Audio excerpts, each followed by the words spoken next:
गुंडीच्या राणीलो गुंडीच्या राणी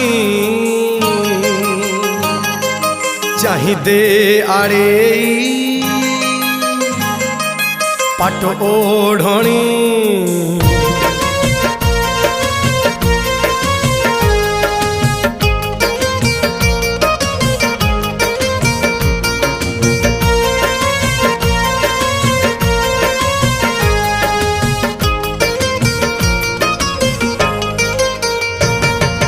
गुंडीच्या राणीलो गुंडीच्या राणी चाहिदे आड़े पाट ओढ़णी गुंडीच्या राणीलो गुंडीच्या राणी चाहिदे आड़े पाट ओढ़णी कालिया आसुची कुणिया होइल।